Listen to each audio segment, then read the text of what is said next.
The archetypes might be regarded as living beings that reside in the collective unconscious and can enter anyone's personal unconscious, where they get modified by their encounter with that person's specific life details and get converted into complexes, which might be defined as public archetypes modified by a private individual's lived experience. The collective unconscious is full of archetypes. It's full of life. It's full of numinous beings, gods. When humanity was bicameral and under the control of the collective unconscious, it had a lived experience of gods and devils, angels and demons, heroes and anti-heroes. That's why humanity was so religious. When consciousness replaced bicameralism, the glittering cast of numinous beings departed. Humanity was bereft and became obsessed with retrieving the lost gods. The only thing more powerful than the presence of the gods was their absence. Humanity is a species with a God-shaped hole in it. When they enter the personal unconscious, the archetypes become the cause around which complexes grow. Maggie Hyde wrote, "A complex is a collection of images and ideas with a common emotional tone which cluster around an archetypal core. They are autonomous, and behave like independent beings. Complexes are mediated into consciousness by the ego, which can be overwhelmed by them, as in psychosis, or identify with them, as in inflation." Where the collective unconscious is full of living archetypes, the personal unconscious is full of living complexes, each with its own goals. These archetypes and complexes are all having an effect on us, but we don't know the extent of this effect because, by definition, these influences are unconscious. We are experiencing their effects in our psyche, but we are not aware of their effects. Whenever these archetypes and complexes influence us, our conscious mind, which is unaware of exactly what has happened, is forced to make up a story about why we behaved as we did. One of the primary tasks of consciousness is to rationalize whatever we did, without actually knowing why we did it, within a continuous narrative that seems consistent with the person we imagine we are, but of course we are actually nothing like that. We might refer to this as a persona narrative because it's a mask over our real motivations and the real causes of what we do. Some people invent stories about themselves that are about as far from their reality as they can get. That's why we end up with the spectacle of Christian preachers who rail against homosexuality being caught at gay orgies. The story they tell themselves is nothing like who and what they actually are. Their whole life is a lie. They are in total denial about their true nature. A person's reality lies, for the vast majority of people, in their unconscious. Only highly evolved individuals who have integrated a considerable amount of unconscious material have their reality in the conscious side of their existence. If our unconscious is full of archetypes and complexes, which are more or less autonomous beings with autonomous objectives that reside in our psyche, what about our consciousness? Our consciousness is also full of living beings, above all the being known as I, the ego, whose bodyguard and public relations manager is the being known as the persona. Each conscious person has family, lovers, friends, colleagues, rivals, enemies, celebrities they admire, strangers they lust after, and so on. Each of these people, or rather our thoughts about them, can be considered a conscious rather than unconscious complex. These complexes inhabit our conscious psyche at all times, and we can refer to them at any time. How many times does your lover pop into your mind? It's hard to stop thinking of the beloved. Eleanor Roosevelt said, "Great minds discuss ideas. Average minds discuss events. Small minds discuss people." Overwhelmingly, people are small-minded and obsessed with other people, and especially gossip and speculation about these other people. Neither ideas nor events occupy their minds in any significant way. Look at how much time people spend reflecting on celebrities, monarchs, influencers, and so on, and how little time they spend reflecting on difficult subjects full of ideas, such as philosophy, mathematics and science. People's minds are full of thoughts about people, And that means they are constantly running simulations of these people in their minds, which means that these people in some sense exist as living, sentient beings within the minds of those that think about them. It's often said that the dead are in fact alive for as long as people think about them. They truly die when no one is left to give them any thought. In these terms, people have a post-mortem existence as entities in the minds of those that knew them. Our unitary consciousness is in fact everywhere penetrated by beings, autonomous thought forms that have an impact on our psyche and which influence our behavior and mood, which have the effect of converting us into a menagerie. We are not one being. We are one conductor, leading a vast orchestra of other beings, each with their own music to play. Can we get them to all play in harmony, or are they destined to produce pure discord?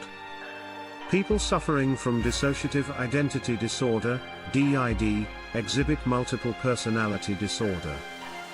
Each of their alters, their different personalities, is either a conscious complex, or an unconscious complex that has penetrated consciousness. The human race will be totally transformed when the full secrets of DID are revealed. DID can produce an extraordinary type of phenotypic plasticity to accompany extraordinary plasticity of the psyche. Think of schizophrenia. Sufferers hear autonomous voices.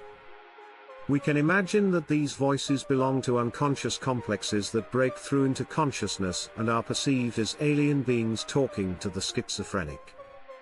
According to Julian James, people once heard gods talking to them in just this way. These gods, we can now understand, were either archetypes, or complexes, with numinous, archetypal cores. What about dreams? Our dreams are populated by complexes plucked from either our conscious or unconscious mind. That's what a dream is, an encounter with our conscious and unconscious complexes. This is why dreams are so emotionally charged and seem to be delivering important messages to us. The average mind is not all about ideas and events.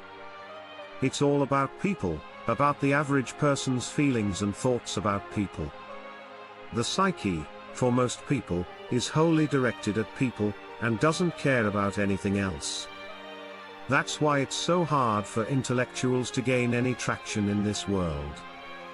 Intellectuals are devoted to ideas, but average people have no interest in ideas. They are all about personalities, the more famous the better. Religions are full of personalities too. Just think of Abraham, Moses, the Buddha, Krishna, Dionysus, Jesus, St. Paul, Muhammad, Luther, Joseph Smith, and so on. Politics is overwhelmingly about personality. Ideas are entirely lacking. Donald Trump, a reality TV star, became the American president for 4 years purely by promoting a personality cult. What were his ideas? Tax cuts for the rich, larger military, build the wall, keep them out, send them back, don't let them vote unless they're voting Republican, drain the swamp being everything opposed to Trump, pack the Supreme Court with conservatives, and pander to evangelical Christians at all times. Is that what people accept as a set of ideas? Plato, Hobbes, Rousseau, Hegel, Nietzsche, Marx, and the like, would be spinning in their graves.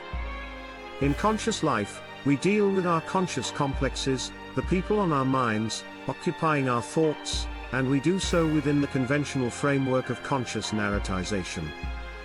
At night, in our sleep, we lose that framework and the bulk of our cognitive clarity. Our unconscious mind takes control. What is our unconscious mind? It's mostly our menagerie of autonomous, unconscious complexes, which all fight for the attention of what remains of our consciousness. That's why dreams are always a psychological clusterfuck, the mindfuck to beat all mindfucks. We are encountering our own complexes, our own hang-ups, obsessions, and neuroses, those of both our conscious life and unconscious life. During waking, we have a unitary consciousness, I, in charge. During dreaming, our consciousness becomes a passive passenger and consumer. The mind that is now in charge is the unconscious mind. Dreams are where we experience the unconscious mind most vividly. What it seems to be all about is the parading of one complex after another to us, i.e., its primary content is a cast of complexes, and so that's what it presents to us. Every now and again, it can present archetypal images or beings to us, in numinous, prophetic dreams and such like, but mostly it presents complexes to us, and these usually appear to us as the actual people in our lives, whether parents, siblings, friends, enemies, lovers, haters, people we lust after, people that repulse us, colleagues, teachers, lecturers, managers, bosses, or whatever. They are not numinous, but they wield great psychological power, which is why they have turned into complexes. It's worth recognizing that everyone who features powerfully in our life is doubly represented: 1. In our consciousness, via our conscious thoughts about them, of which we are of course aware, and 2. In our unconscious, via complexes of which we are unaware, but which leave a deep impression on us, which is why they became complexes in the first place. Our conscious complex regarding someone may be markedly different from our unconscious complex regarding the same person, since the latter is operating at a different level of the psyche, according to different rules and different priorities and concerns. The whole problem, of course, is that we don't know what its priorities and concerns are. Our dream encounters give us some notion, but we rarely grasp the meaning of these strange encounters with our own psychological complexes. There is extreme difficulty in interpretation, since what is relevant to our consciousness is not what is relevant to our unconscious mind. The two minds have drastically different worldviews. They may be compensatory or even contradictory.